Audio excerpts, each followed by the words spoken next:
In the wild heart of Kruger, where endless savannas stretch beyond sight, seasonal rivers carve their paths, and acacia woodlands stand ancient and still. Lions, leopards, cheetahs, hyenas, African wild dogs, and crocodiles wage a relentless battle for territory, for food, for survival in one of Africa's wildest ecosystems. A world of power, of rivalry, and the fiercest fight for survival.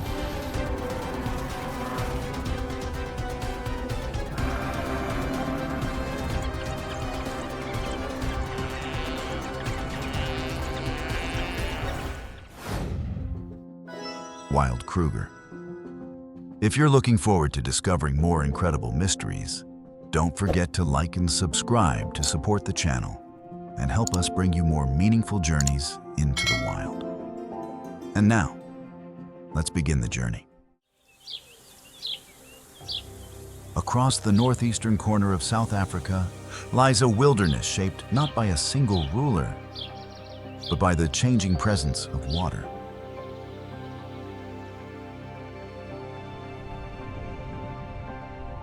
Kruger National Park stretches across nearly 20,000 square kilometers, an area larger than the entire country of Israel. From the broad savannas of the south to the mapund woodlands of the north. Through this immense landscape flow the Sabi, Olifants, Letaba, Shingwedzi, and Luvuvu rivers, forming green corridors through a country repeatedly tested by heat and drought. More than 500,000 large mammals and nearly 2 million individual animals are estimated to move across this single stretch of land, making Kruger one of the densest concentrations of wildlife left on Earth.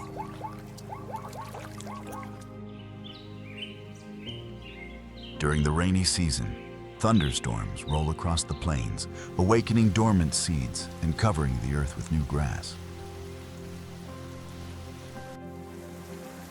In a matter of weeks, rainfall exceeding 500 millimeters can transform a cracked, dust-colored plain into an unbroken sea of green. Seasonal pools fill, insects emerge in enormous numbers, and grazing animals disperse across the landscape. But the abundance does not last.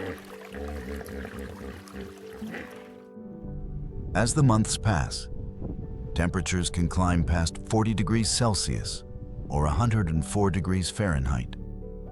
The sun hardens the soil, grass loses its color, and many temporary water sources disappear entirely within days.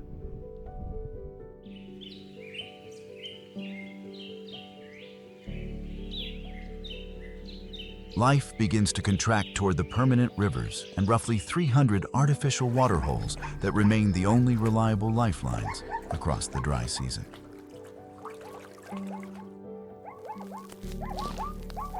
This annual transformation determines where animals travel, where predators wait, and where conflicts intensify.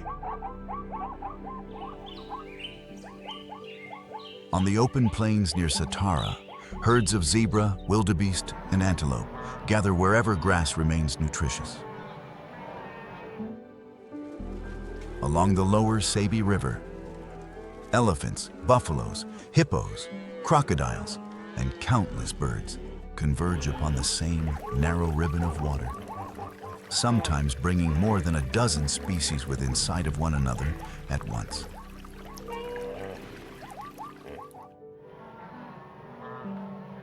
In the north, animals must cross vast, mopane forests where shade is scattered and hidden pools may vanish without warning. forcing journeys of over 30 kilometers between one water source and the next.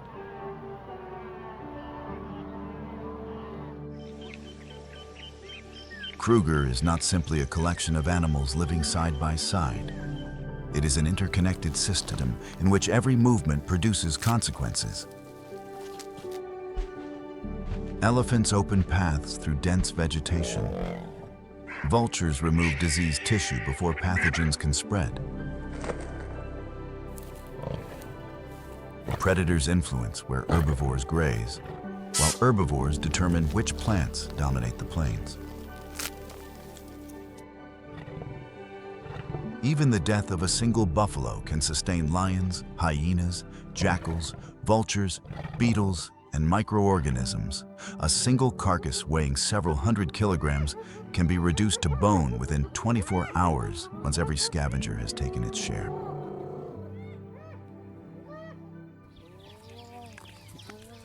Here, survival depends on more than strength.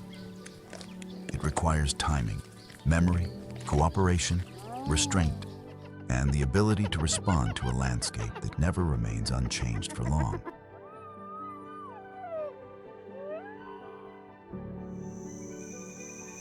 As the first light reaches the grasslands, one of Kruger's most specialized hunters is already searching the horizon. It carries little armor and lacks the power to defend a large territory. Instead, it has entrusted its entire survival to a single, extraordinary gift: speed. The open plains near Satara provide the visibility required by an animal whose entire hunting strategy depends on distance, timing, and acceleration.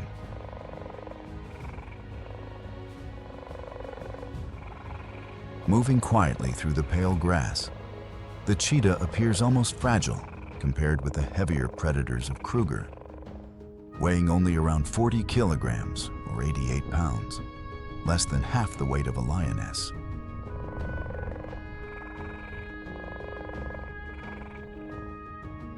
Yet every part of this anatomy contributes to one of the most remarkable bursts of speed in the animal kingdom. From a complete standstill, a cheetah can reach 100 kilometers per hour or 62 miles per hour in under 3 seconds, a rate of acceleration that would leave most sports cars behind. A flexible spine bends and extends with each stride, allowing the front and rear legs to reach far beyond the body and cover up to 7 meters or 23 feet in a single stride. Large nasal passages draw oxygen toward powerful lungs, while a long tail acts as a counterbalance during sudden turns.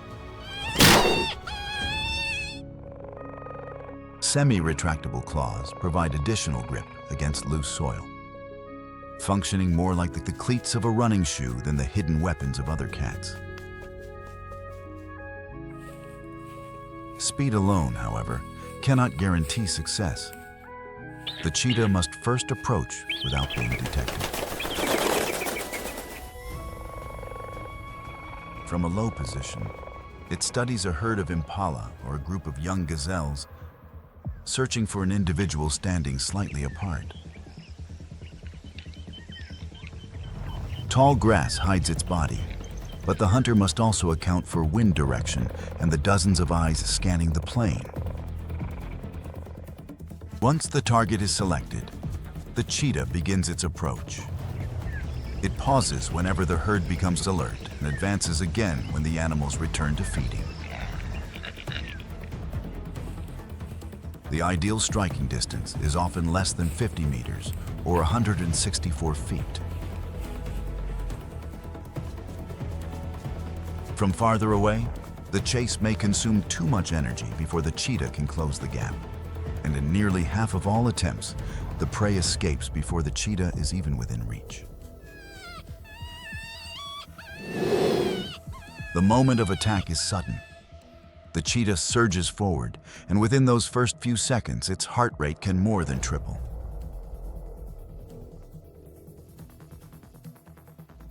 The prey flees in sharp, unpredictable turns, forcing the hunter to use its tail and flexible body to change direction without losing balance.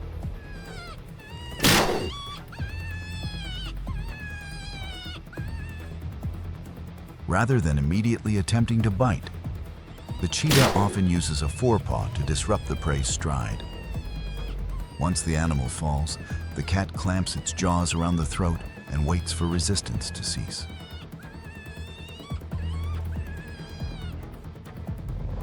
But the chase has pushed the cheetah close to its physiological limits.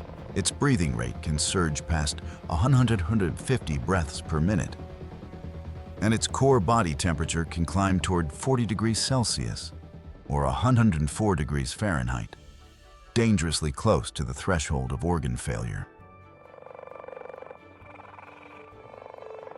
For several minutes, it may be unable to feed or defend its kill, gasping in the open while lions, hyenas, and even circling vultures can reveal the location of the carcass to stronger competitors.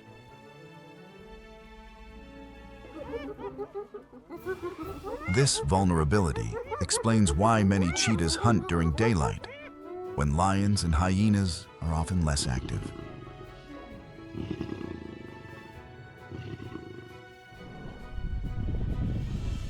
Mothers face an even greater challenge. Cub mortality in some parts of Africa exceeds 70% within the first year, largely due to other predators. So a mother must secure enough food for growing cubs while avoiding predators capable of killing the young in a matter of seconds. A single successful hunt may provide only a brief window of safety before the search must begin again. As daylight fades, the advantage of speed begins to diminish. Across the same plains, deeper voices emerge from the darkness. They belong to predators that do not rely solely on individual performance, but on social bonds, territorial control, and strength in numbers. At sunset, the grasslands enter a new phase. Temperatures fall, shadows lengthen, and the lions that rested through the heat begin to rise. Unlike most members of the cat family, lions live within stable social groups known as prides, which can number anywhere from a handful of individuals to more than 20.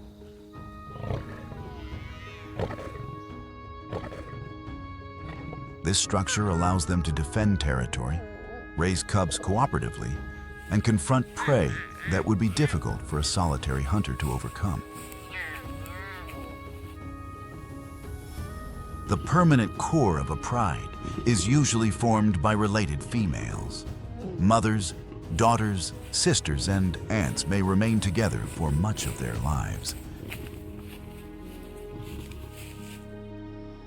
They recognize one another through scent, touch, and vocalizations, reinforcing their relationships through head rubbing and grooming. Females may give birth during similar periods, allowing cubs to nurse from more than one mother and increasing their chances of surviving if one female is lost.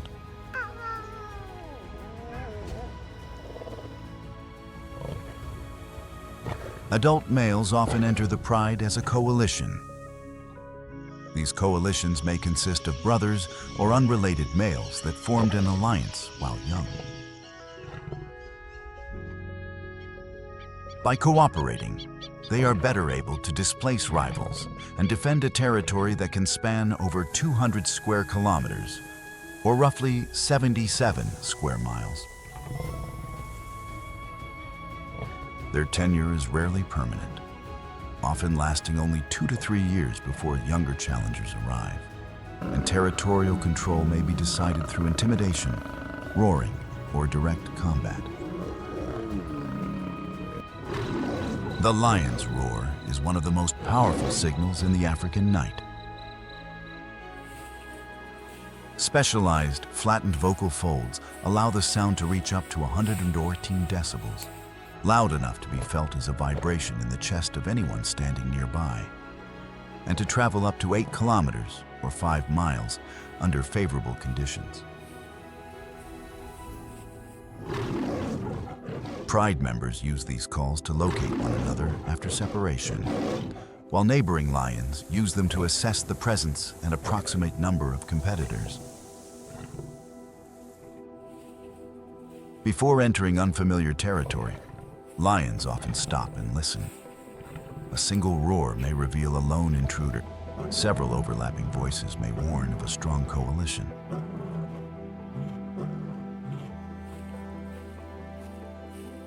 By gathering information before approaching, lions can avoid unnecessary injuries. For a predator that depends on physical strength, restraint can be as valuable as aggression.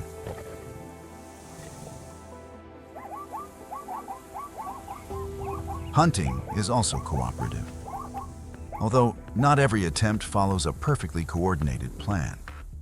One lioness may move openly to influence the direction of a herd, while others remain concealed beside likely escape routes. Against zebra or wildebeest, a brief acceleration covering little more than 100 meters is often enough to create panic. Once the herd breaks formation, the lions focus on a younger, older, or weakened individual. And even then, fewer than 1 in 4 hunts typically ends in a kill. Yet even within a pride, food creates tension. Larger males may displace females from a carcass, while cubs must wait for an opportunity to feed, sometimes going hungry for days if the pride's hunt has failed repeatedly.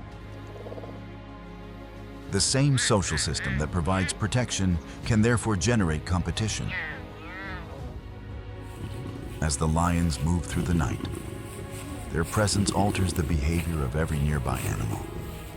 Antelopes abandon exposed feeding grounds, zebras gather more tightly, and primates climb toward secure sleeping sites.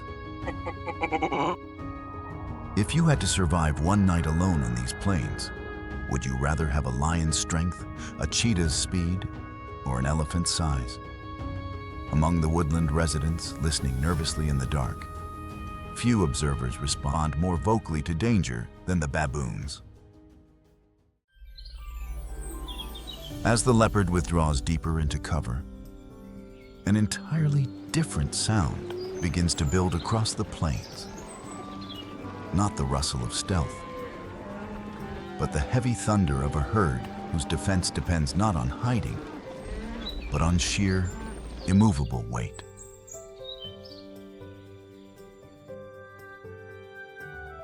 Cape buffaloes are among the most powerful herbivores in Kruger.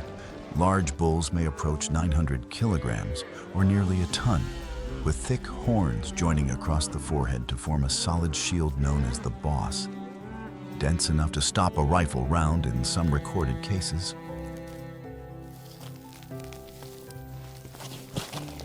Their bodies are built to push through dense vegetation, withstand injury, and travel long distances in search of water and grazing.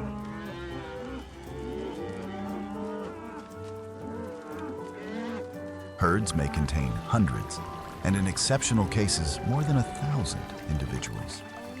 Females, calves, young bulls, and dominant adults remain within a shifting formation that changes according to terrain and danger.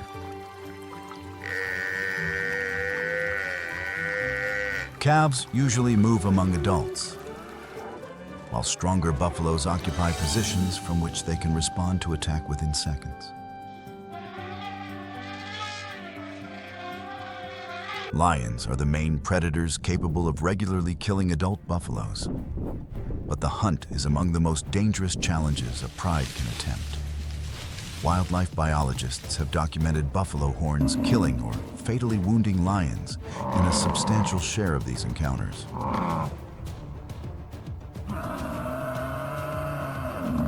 The lions first watch the herd, searching for an elderly bull, a calf, or an animal separated by poor health or difficult terrain.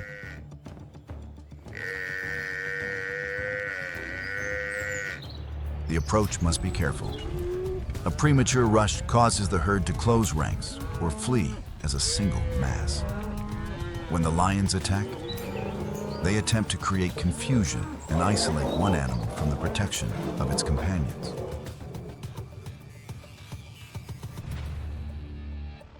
Several lions may then use their combined weight, sometimes over 600 kilograms, pressing down at once to slow the buffalo and prevent it from regaining balance.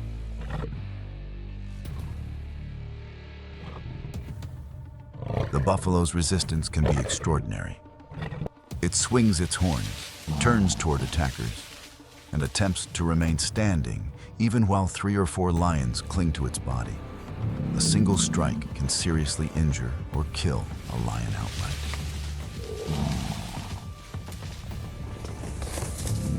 The outcome often depends on one single factor: whether the herd continues moving on or turns back.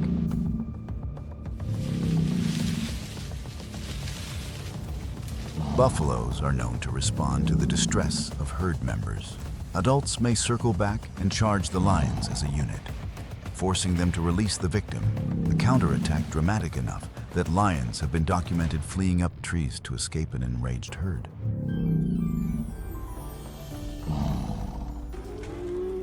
This is not a guaranteed rescue, but collective defense greatly changes the risk faced by the predators.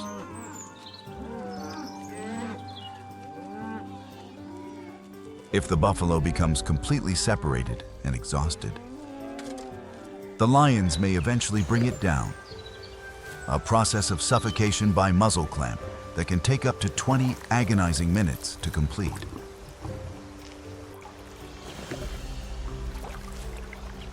The kill provides enough food for the entire pride, sometimes over 100 kilograms of meat. But it also attracts hyenas, jackals, and scavenging birds from across the surrounding landscape within the hour.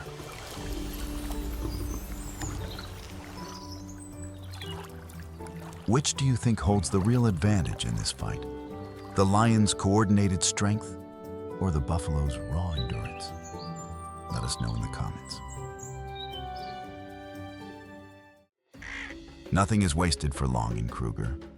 As the lions retreat into shade and the carcass begins to cool, shapes appear high above the plains. Circling birds have detected the activity below and are descending to begin the next stage in the transfer of energy.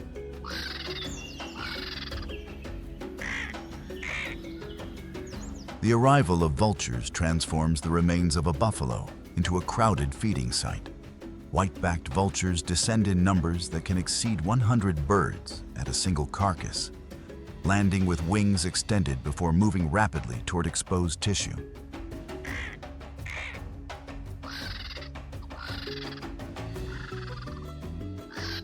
Their apparent disorder conceals a highly specialized ecological function, and a full carcass can be reduced to a bare skeleton in under 20 minutes once the flock commits.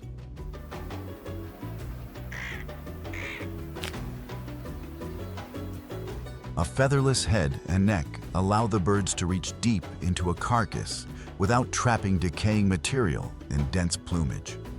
Their hooked bills tear soft tissue, while competition encourages each bird to feed quickly before larger scavengers arrive. A single vulture can consume up to 20% of its own body weight in one feeding.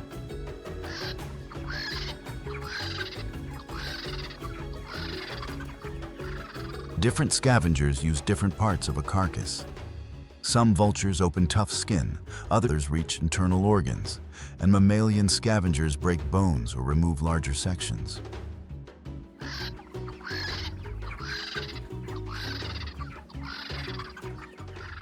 Insects and microorganisms complete the process after the visible consumers have left, until nothing but bleached bone remains within days.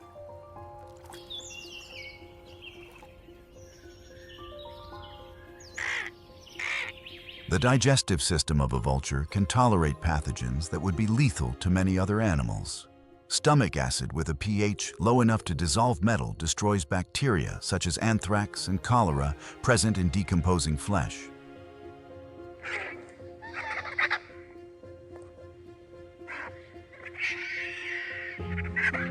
By consuming carcasses rapidly, vultures reduce the amount of infected material remaining near soil and water, acting as a natural disease firewall for the entire ecosystem.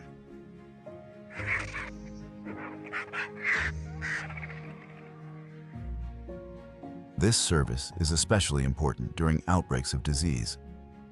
Without efficient scavengers, carcasses remain exposed longer, allowing feral dogs, rats, insects, and contaminated runoff to transport pathogens across wider areas.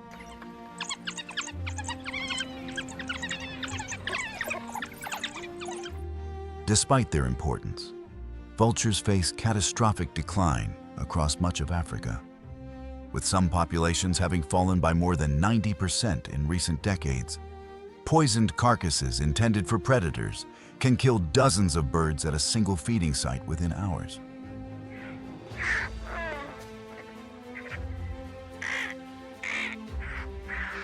Poachers may also deliberately poison large animals because circling vultures can reveal the location of an illegal kill to rangers. Lead fragments, veterinary drugs, power lines, and habitat loss create additional pressures.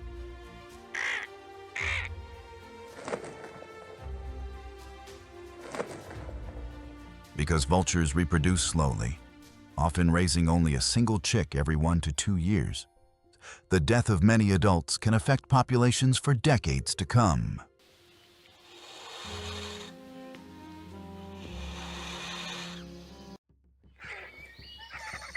When the final scraps are removed, the birds rise on columns of warm air, capable of soaring hundreds of kilometers in a single day while burning remarkably little energy. Below them, the grasslands continue to conceal smaller predators and prey. Among the strangest hunters moving through this open country is a bird that has largely abandoned aerial pursuit in favor of combat on foot.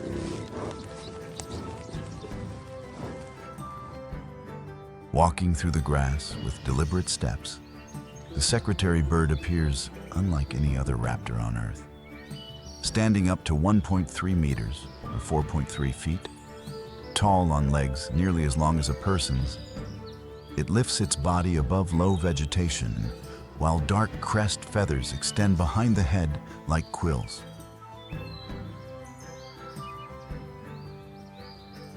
Although capable of strong flight, it spends much of the day on the ground, walking as far as 30 kilometers, or nearly 19 miles, in a single day in search of prey.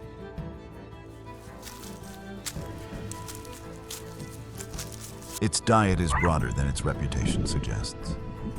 Insects, rodents, lizards, young birds, and snakes may all be taken. The bird searches by walking through grass and stamping vegetation to disturb concealed animals.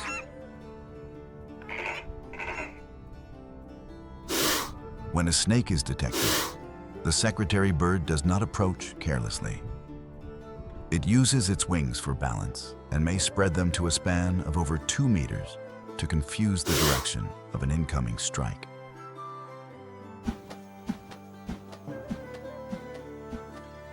The long lower legs are protected by thick scales, reducing the danger posed by teeth and fangs.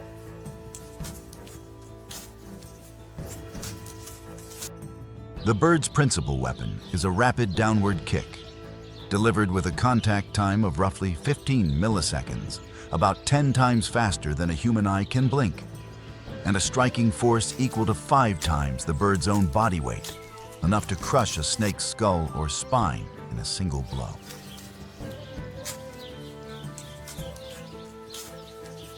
Repeated strikes weaken or immobilize the prey before the bird bends down to seize it with the bill. This method limits the time spent within striking distance.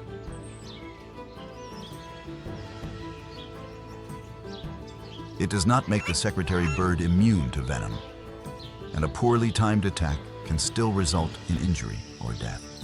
Success depends on maintaining distance and controlling the direction of the encounter with almost surgical precision.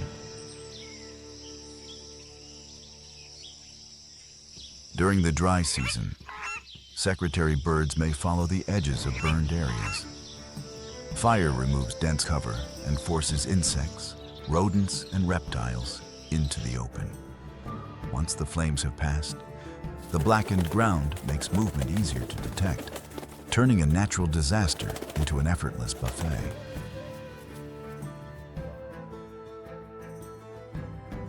Pairs maintain territories that can span several square kilometers and construct broad nests, sometimes over 2 meters across, in the crowns of small trees. Their need for extensive open habitat makes them vulnerable to land conversion, fencing, and the loss of suitable nesting sites. And the species is now classified as endangered across its range.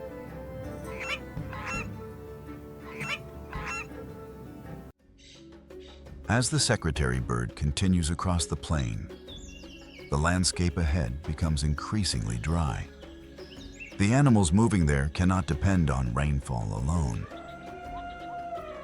They follow old pathways toward the river systems, where one species is capable of reshaping the environment for nearly every other creature that shares it.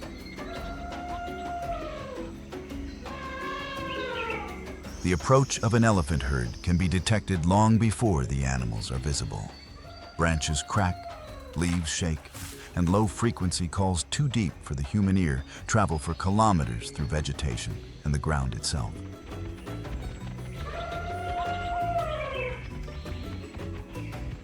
Emerging from the woodland, the herd moves under the guidance of an experienced matriarch, sometimes leading a family of more than 20 relatives. African bush elephants are the largest living land animals on the planet. Mature males can weigh up to 6 tons, or 13,127 pounds, and stand 4 meters, or 13 feet, tall at the shoulder, heavy enough that a single footprint can leave a hole that later fills with rainwater and shelters its own community of tadpoles and insects.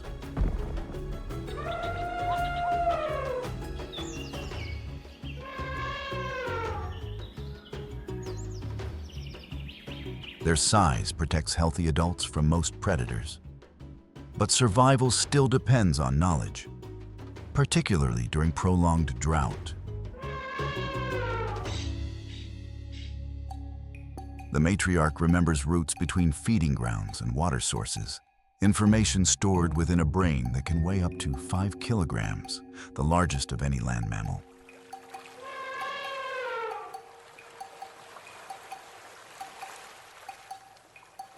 Some of these pathways may have been learned decades earlier from older females who are now long gone. When familiar pools disappear, this stored memory can determine whether the entire family reaches water in time or perishes trying.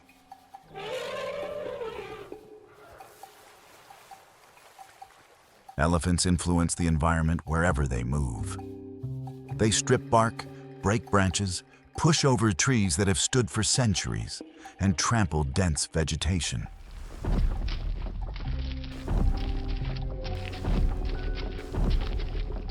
These actions open woodland, create paths, and make young shoots accessible to smaller herbivores. Fallen trees provide feeding sites for insects and shelter for reptiles and small mammals. A single elephant can knock down or damage hundreds of trees over the course of a year.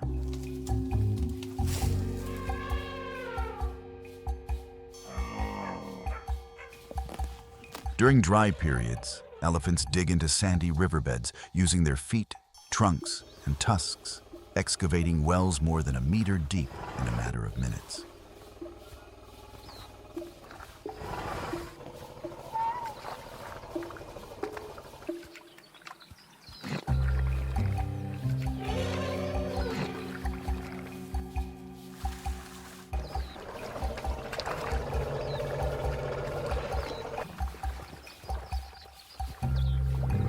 Water trapped beneath the surface collects inside these excavations. After the herd leaves, other animals may drink from the same holes, turning elephant activity into a resource for the wider community that can mean the difference between life and death for smaller species.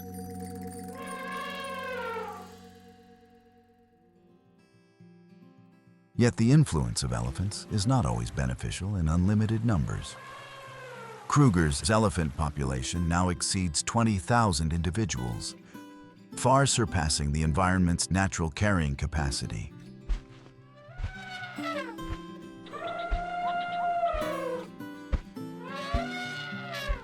High densities can prevent trees from recovering, reduce woodland cover, and alter habitat used by birds and browsing mammals. And centuries-old baobabs have been toppled by elephants seeking moisture from their fibrous trunks.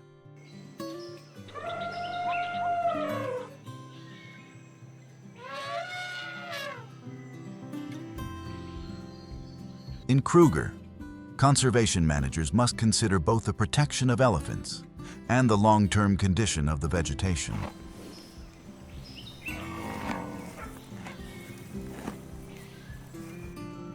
This creates one of the most complex questions in wildlife management. A species can be ecologically essential while still producing severe local change when confined within boundaries and protected from many former pressures.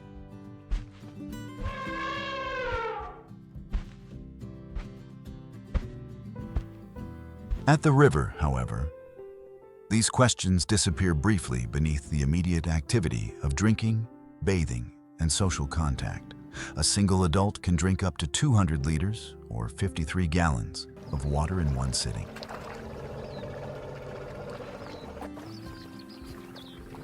Calves remain close to adults while older elephants spray water and mud across their bodies. Mud cools the skin and provides protection from insects and sunlight.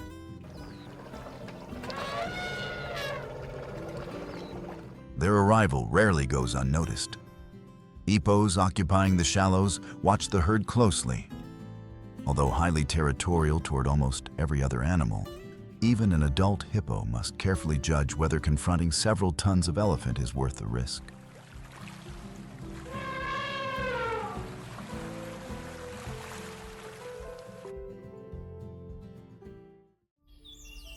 For much of the day, hippopotamuses remain in rivers and pools, exposing little more than their eyes, ears, and nostrils. Their rounded bodies create an impression of calm, but this appearance conceals one of the deadliest large mammals in Africa, responsible for more human fatalities each year than lions, leopards, and crocodiles combined.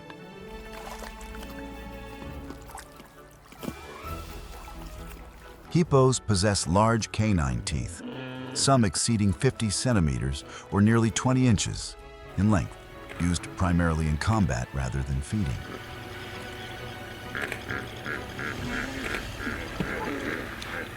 Their bite force has been measured at up to 2,000 pounds per square inch, strong enough to snap a small boat or a crocodile cleanly in half.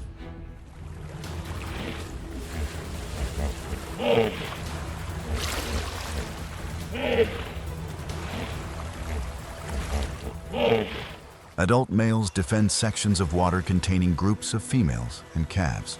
Displays begin with wide-open mouths, splashing, dung scattering, and loud vocalizations. If neither individual retreats, the confrontation can produce deep wounds that leave permanent scars, or worse.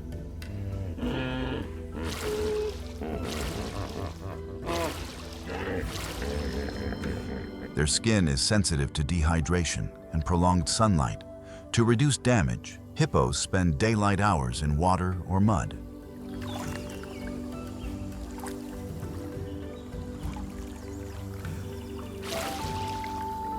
Glands in the skin produce an oily, reddish secretion, often mistaken for blood, containing pigments that absorb ultraviolet radiation and inhibit the growth of some bacteria, functioning as a built-in sunscreen and antiseptic.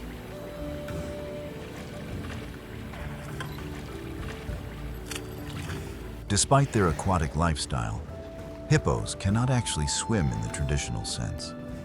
Their bodies are so dense that they sink immediately, often remaining in contact with the riverbed.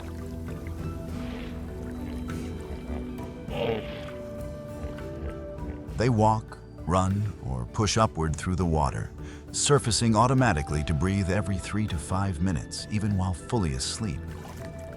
An involuntary reflex so reliable that a hippo can sleep underwater without ever waking up.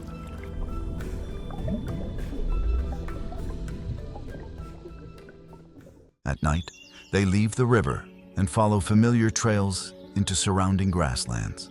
An individual may travel several kilometers while grazing, consuming up to 40 kilograms, or 88 pounds, of vegetation in a single night. Cutting grass with broad lips rather than using its large front teeth. Before dawn, it returns to the water.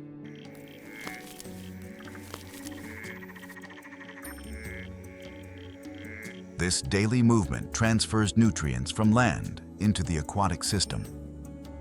Dung deposited in the river can support microorganisms and some food chains. Although excessive accumulation in shrinking pools may reduce oxygen and contribute to mass fish deaths.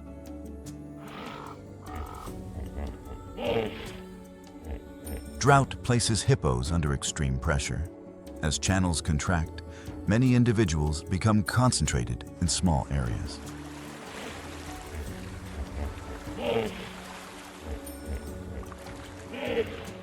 Territorial disputes increase, water quality declines, and disease can spread with alarming speed. Anthrax outbreaks tied to drought have killed hundreds of hippops within a single season in Kruger's history. Calves become especially vulnerable when forced into crowded, shallow pools.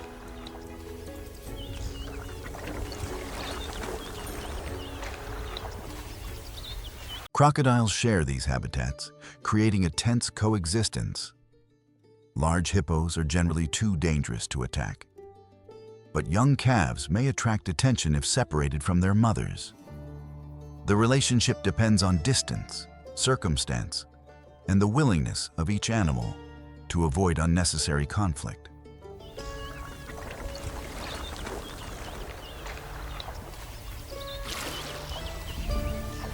Beneath the surface, almost invisible among mud, roots, and floating plants, the crocodile waits. It has survived through patience rather than constant movement, using an ancient design refined for life at the boundary between land and water.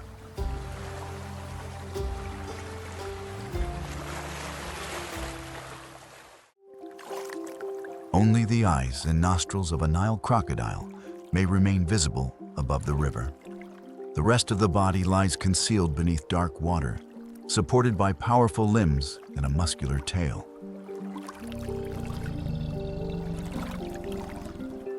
This low profile allows the animal to observe activity along the bank, while revealing almost nothing of its own position. Some of Kruger's largest individuals can exceed 5 meters or 16.4 feet in length, among the biggest crocodiles recorded anywhere in Africa.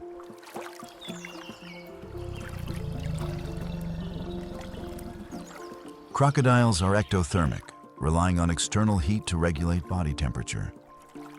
They bask on exposed banks during cooler periods and retreat into water when conditions become too hot. Their metabolism is astonishingly slow, enabling large individuals to survive for up to a year on a single substantial meal, lying motionless with their heart rate reduced to almost nothing while they wait.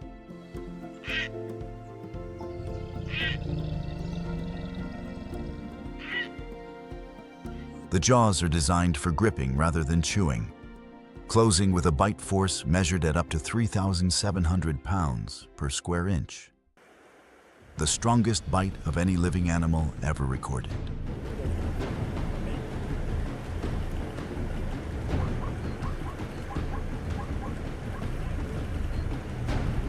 The muscles responsible for opening the mouth are comparatively weak, but once an attack has begun, this difference offers little advantage to the victim. A human hand could hold a crocodile's jaws shut, yet nothing can pry them open.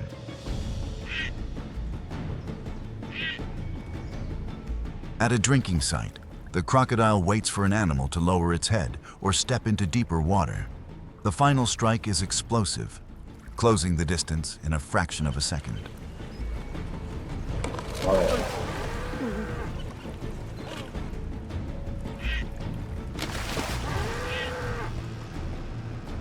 The tail drives the body forward, and the jaws close around the nearest reachable part of the prey. If the crocodile secures a strong grip, it attempts to drag the animal into water.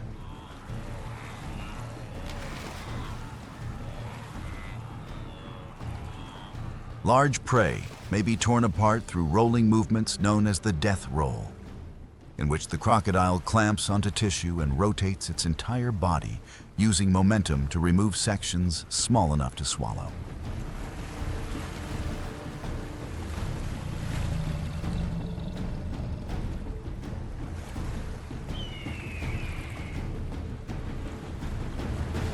Several crocodiles may gather around the same carcass, although cooperation is limited and competition can be intense.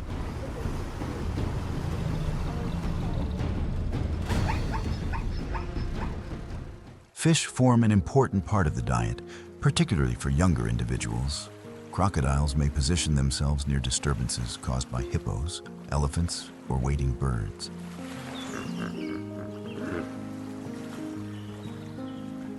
Fish escaping from moving feet can be intercepted with a rapid sideways snap that leaves almost no time for the fish to react.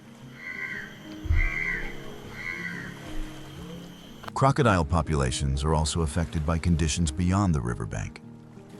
Pollution, altered water flow, disease, and changes in fish populations can influence their health.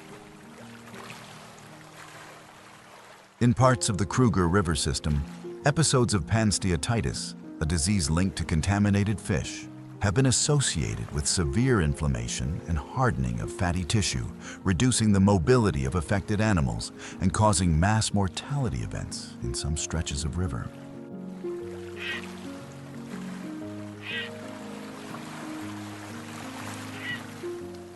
Despite their fearsome reputation, crocodiles do not attack continuously. Most of their existence, sometimes 23 hours out of every day, is spent conserving energy, observing, and waiting for favorable conditions.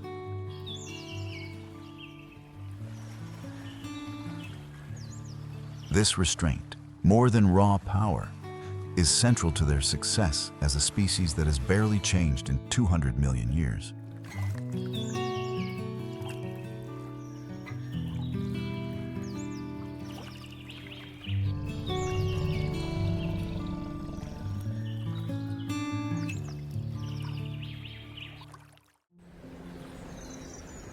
The ostrich is the largest living bird on Earth, standing up to 2.7 meters or nearly 9 feet, tall, taller than many antelopes and even some adult humans.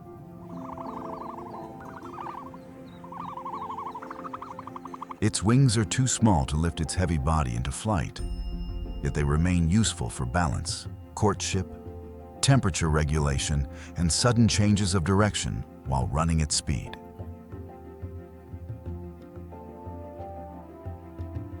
Long legs provide an exceptional stride length of up to 5 meters or 16 feet per step. Elastic tendons store and release energy with each stride like coiled springs, allowing the bird to travel efficiently across open terrain at sustained speeds of up to 70 kilometers per hour or 43 miles per hour, fast enough to outrun most predators in Kruger over open ground.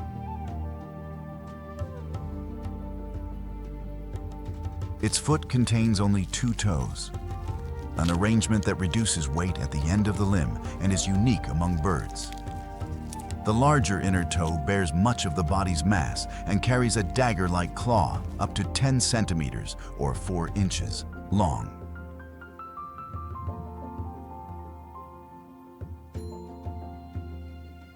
When escape is impossible, the bird can deliver a forward kick with a force of up to 2,000 pounds per square inch, capable of shattering a lion's skull or disembowel an enemy in a single strike.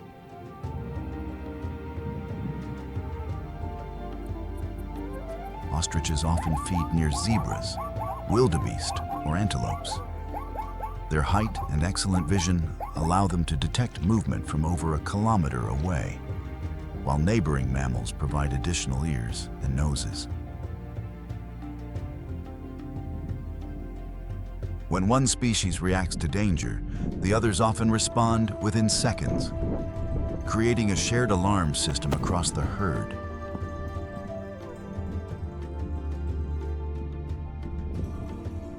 Their diet includes seeds, leaves, flowers, fruit, and small invertebrates.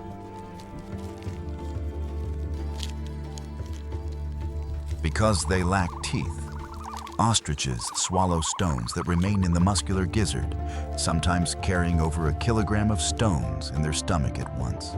These stones grind fibrous food before it passes through the digestive system.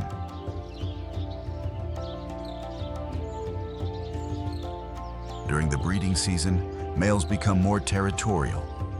Their skin develops stronger coloration, and courtship displays involve kneeling, spreading the wings, and swaying the neck from side to side in a performance known as cantling.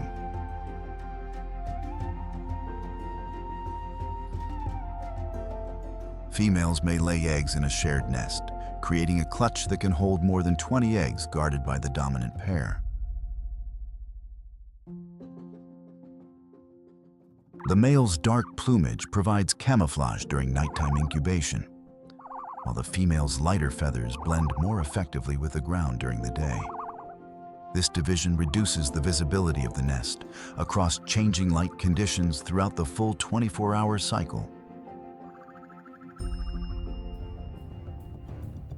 Eggs and chicks attract jackals, monitor lizards, hyenas, and birds of prey. Adults defend the nest fiercely, but many young ostriches do not survive their first months. Those that grow rapidly soon gain the speed required to cross the open plains on their own.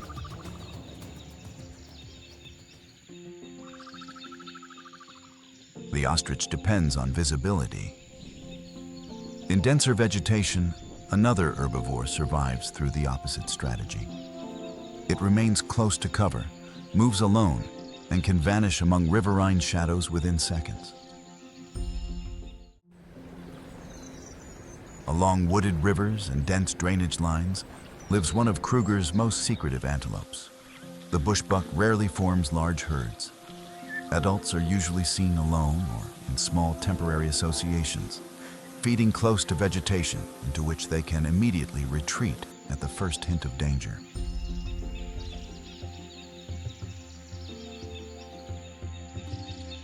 Males are generally darker than females and carry spiraled horns that can reach 50 centimeters, or nearly 20 inches in length, sharp enough to seriously wound even a leopard.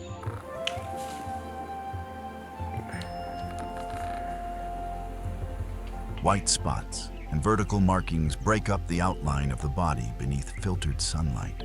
When the animal stands motionless among branches and leaves, these patterns make it nearly impossible to distinguish from the background, even at close range.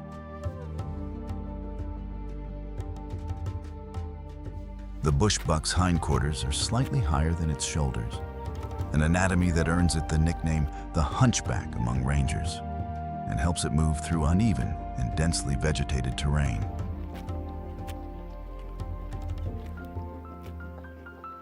Rather than outrunning predators across open ground, it relies on sudden acceleration, sharp turns, and an intimate knowledge of narrow pathways through thorns that larger predators cannot follow.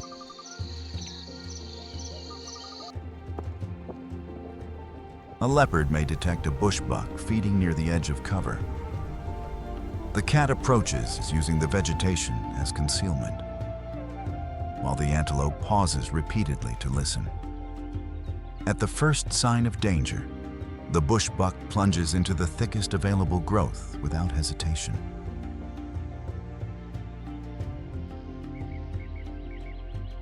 The pursuit is brief and difficult. Branches restrict the leopard's movement, and the antelope changes direction without warning, sometimes within a single body length.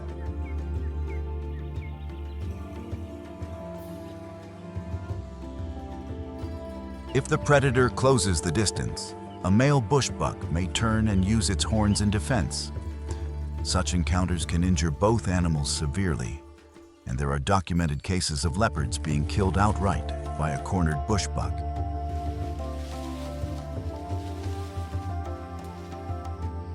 Bushbucks are also strong swimmers. Rivers and channels allow them to move between patches of habitat and may provide an escape route from predators unwilling to continue into deep water, allowing the antelope to cross to isolated river islands few other species can reach.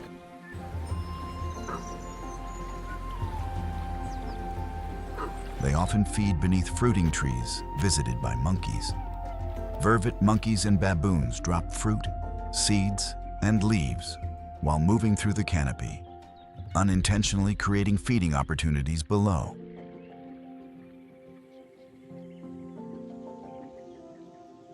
At the same time, the alarm calls of primates may warn the bushbuck of approaching danger long before the antelope could detect it alone.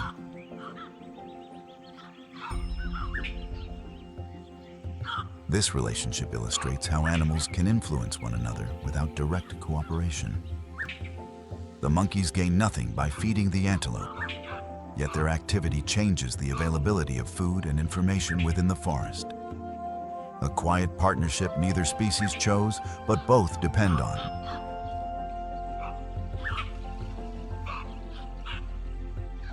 Do you think an animal like the bushbuck, small, solitary, and almost invisible, actually has better odds of a long life in Kruger than a lion? As it disappears into shadow, a sharp cry travels above the river. An African fish eagle has left its perch and is descending toward the water, where another hunter has been waiting in complete stillness.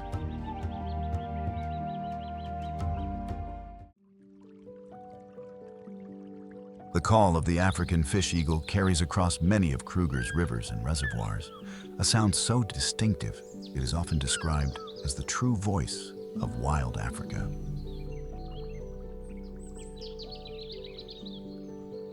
From a high branch, the bird surveys the water with vision estimated to be up to 8 times sharper than a human's, watching for fish approaching the surface from as far as several hundred meters away. When a target enters a suitable position, the eagle launches from its perch and descends in a shallow glide, reaching speeds of over 65 kilometers per hour.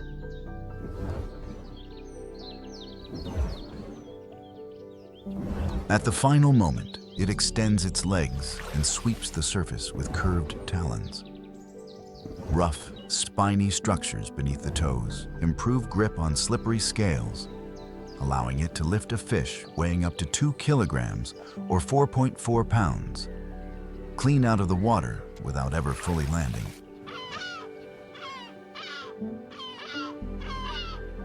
If the fish is small enough, the eagle rises immediately and returns to a tree or sandbank. A heavier fish, exceeding 3 kilograms or 6.6 pounds, may pull the bird downward toward the surface.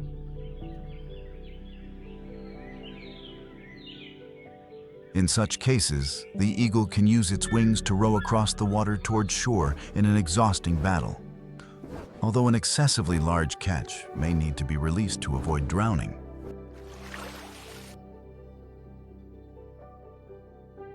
The fish eagle is also an opportunist. Rather than capturing every meal directly, it may steal from other birds, a habit called kleptoparasitism.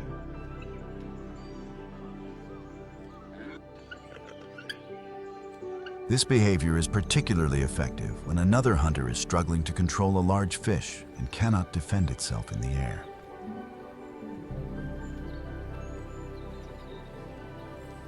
Among the possible targets is the Goliath heron, the largest heron in the world, standing up to 1.5 meters or nearly 5 feet, tall with a wingspan of 2.3 meters or 7.5 feet.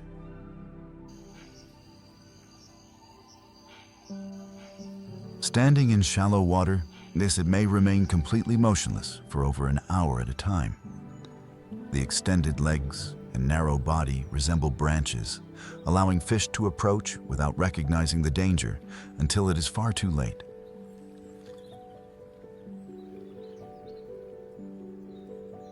The strike is sudden and precise. The heron drives its long, spear-like bill into the water and seizes or impales the fish in a single motion. Large prey, sometimes weighing up to 3 kilograms, must then be positioned carefully before being swallowed head first, a process that can take several minutes.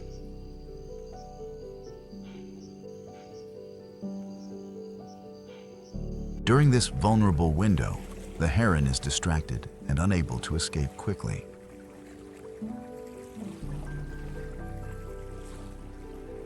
An eagle watching from above may use this moment to attack. It dives toward the heron, forcing the larger but far less agile bird to choose between defending the fish and avoiding a mid-air collision.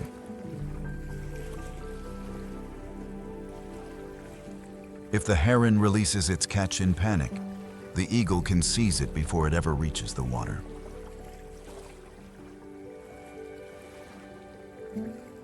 This interaction is not always successful. The heron may hold its prey, move into cover, or respond aggressively with its dagger-like bill.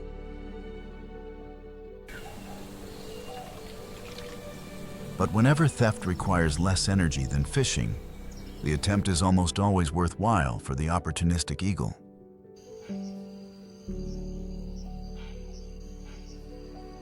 Both species depend on productive rivers. Changes in water quality, fish populations, or shoreline vegetation affect their ability to feed. Their presence therefore reflects the wider condition of the entire aquatic system, making them a living indicator of Kruger's health.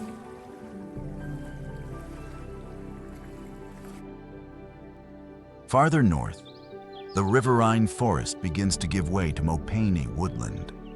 Here, large antelopes move across broad territories, following rainfall and fresh vegetation rather than remaining near a single permanent range.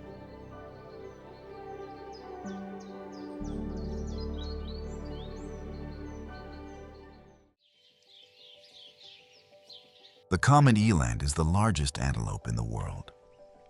Mature males can approach 900 kilograms, or nearly 2,000 pounds, carrying thick necks, large dewlaps, and long spiraled horns that resemble the mass of a Cape buffalo more than a typical antelope.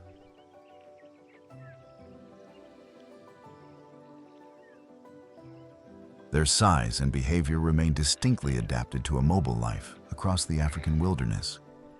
And in the ancient rock art of the San people, the eland was regarded as a sacred and spiritually powerful animal.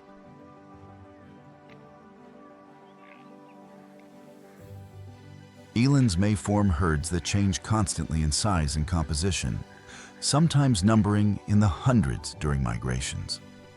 Females and young animals gather where forage is abundant, while adult bulls may travel alone or join groups temporarily.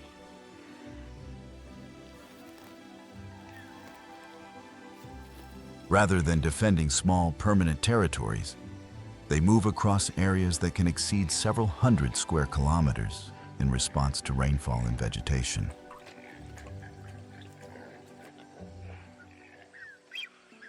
Despite their mass, elands are remarkably agile. Adults can clear obstacles up to 2 meters or 6.6 feet high from a standing start, and young individuals may leap even higher. This ability helps them cross broken terrain and escape from danger without relying solely on speed. As an eland walks, tendons moving over the wrist joints can produce a distinctive clicking sound audible from hundreds of meters away. Remarkably, this comes not from the mouth or hooves, but from the knee itself.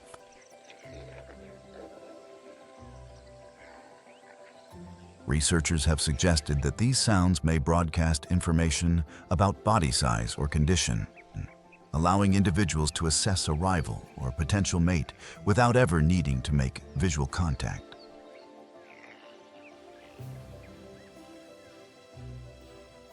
Elands feed on grasses, leaves, herbs, and new shoots. Their flexible diet allows them to survive where purely grazing species may struggle.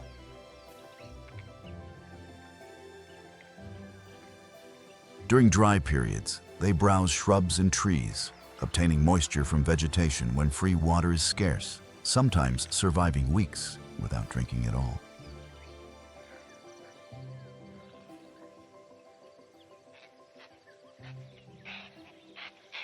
Their large bodies make them attractive prey for lions, particularly when an individual is young, injured, or isolated. Yet attacking a healthy adult is extremely dangerous. The horns can cause severe wounds, and a powerful backward kick can break the jaw or ribs of an attacking lion in a single blow.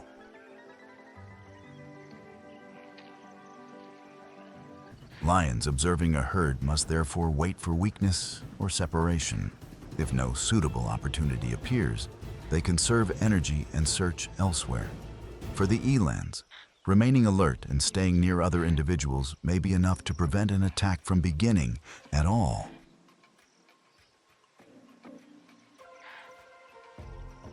Oxpeckers commonly travel on their backs, feeding on ticks and other material found on the skin. The relationship is complex, as the birds may remove parasites, but may also feed around open wounds.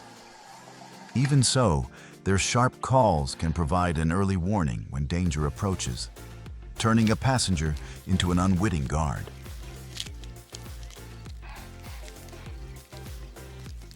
In northern Kruger, these gentle giants live a nomadic lifestyle, continuously traversing vast territories to find fresh shoots and grass.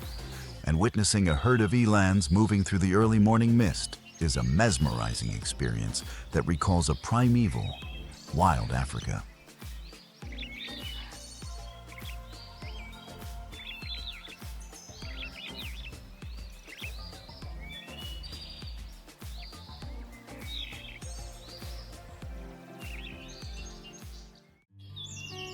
The honey badger has acquired a reputation far greater than its size.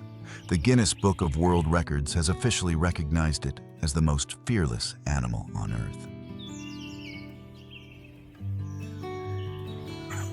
Weighing only 10 to 15 kilograms, or 22 to 33 pounds, a fraction of a lion or leopard, it moves through woodland and savanna with a compact body, powerful forelimbs, and long claws designed for excavation.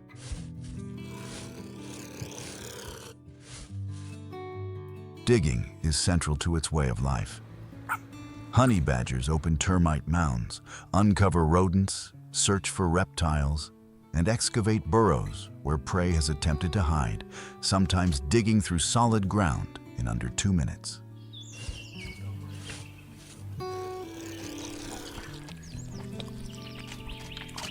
They may also dig their own shelters or occupy abandoned dens.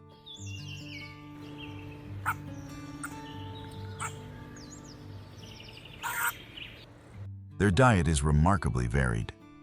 Insects, scorpions, rodents, birds, eggs, fruit, carrion, and snakes may all be eaten.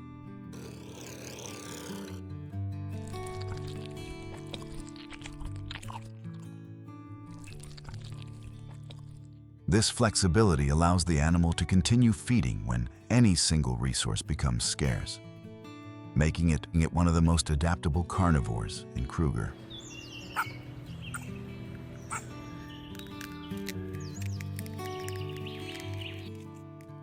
The skin is thick, tough, and remarkably loose, particularly around the neck and shoulders.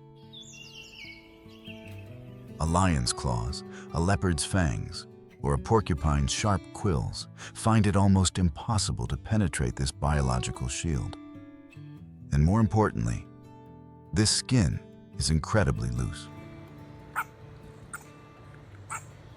If a lion grabs the honey badger by the back of its neck, the badger can rotate its body 180 degrees inside its own skin to bite back, using its sharp teeth and crushing jaw strength to tear at the eyes and face of the attacker.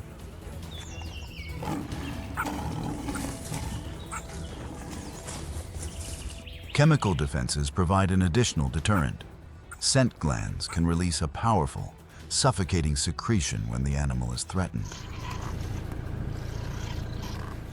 Combined with aggressive displays and fearless posturing, this may persuade a predator many times its size that the potential meal is simply not worth the risk of injury.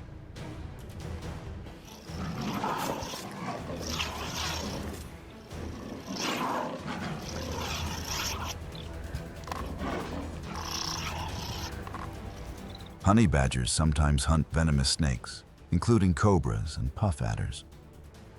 They approach rapidly, attempting to control the head before the snake can strike.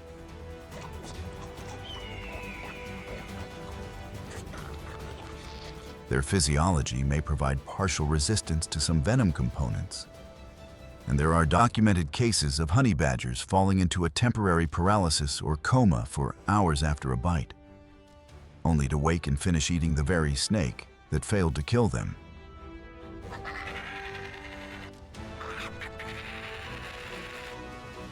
This resistance is not absolute, however. A severe bite can still incapacitate or kill them, and successful attacks depend entirely on speed and experience.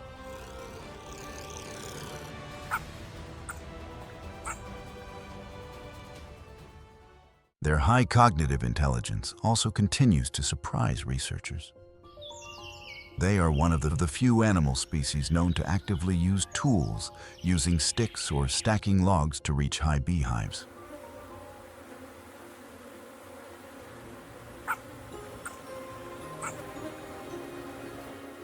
In Kruger, they live as solitary, nomadic wanderers with no fixed territory, completely unafraid of anyone. And even hungry lions typically choose to give a wide berth to this aggressive individual, knowing that the physical price of capturing such a small meal is simply too high.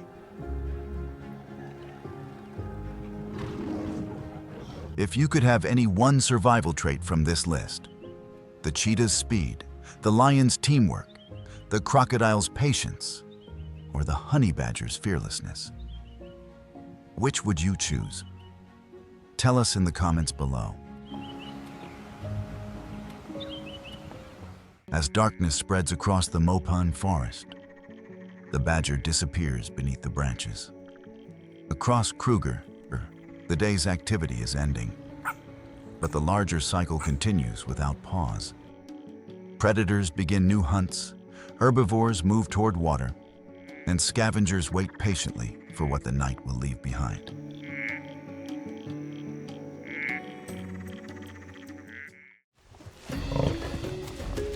Kruger is often described through its most powerful animals.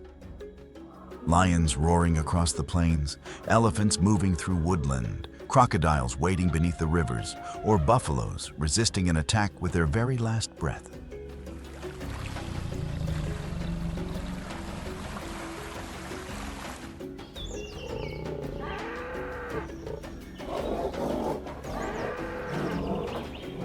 Yet the survival of this wilderness does not depend on any single dominant species. It depends on relationships.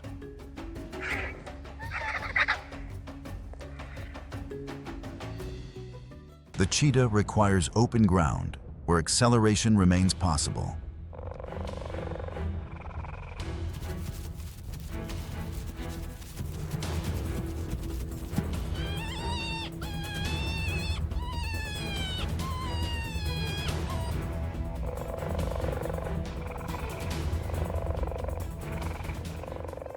The leopard depends on dense cover along rivers and drainage lines.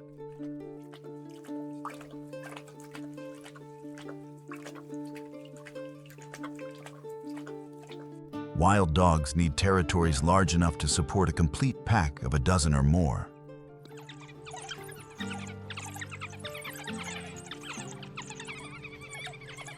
Vultures require safe carcasses free from poison.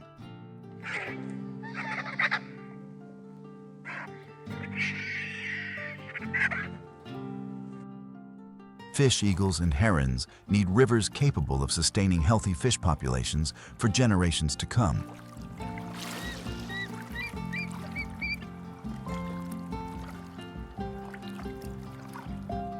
Even conflict contributes to balance. Lions influence the movements of herbivores across hundreds of square kilometers. Buffaloes defend calves and force predators to select targets with extreme care.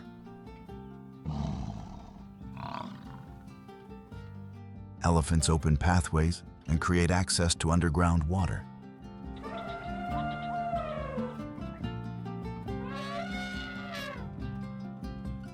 Yet their numbers, now exceeding 20,000 in Kruger alone, must remain compatible with the recovery of trees and shrubs that took centuries to grow.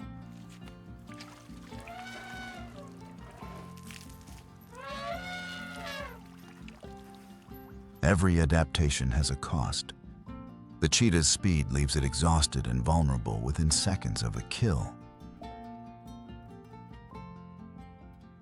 The lion's social life provides strength, but creates competition fierce enough to starve a cub. The hippo's dependence on water becomes lethal during drought.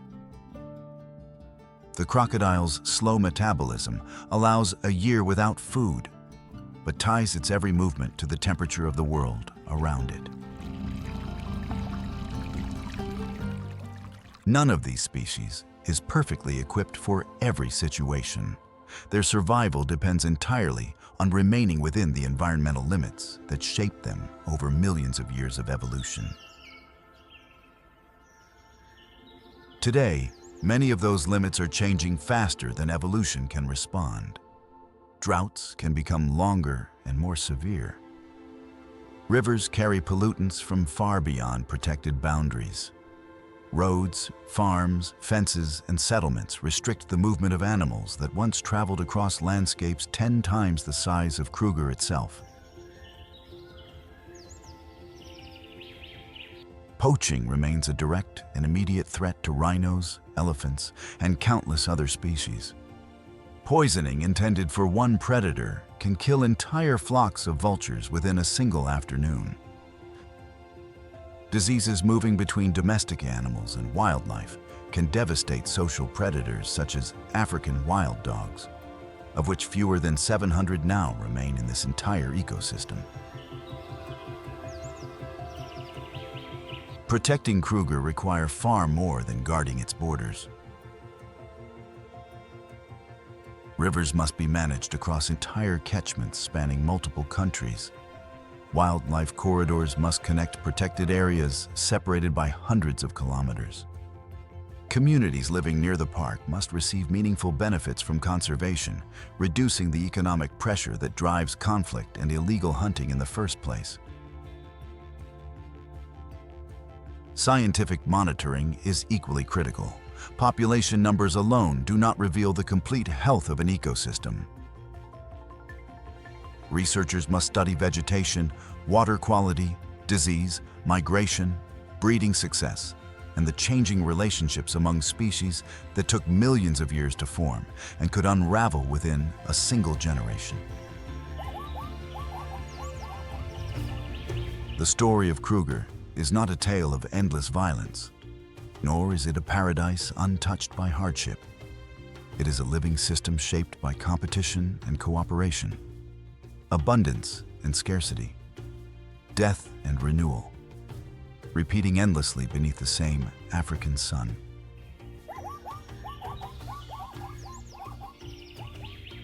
At sunrise, vultures may descend upon the remains of a buffalo. By midday, insects carry away what the birds leave behind. Nutrients return to the soil, grass grows after the rain, and new herds arrive to feed. Predators follow, and the cycle begins again, exactly as it has for millions of years.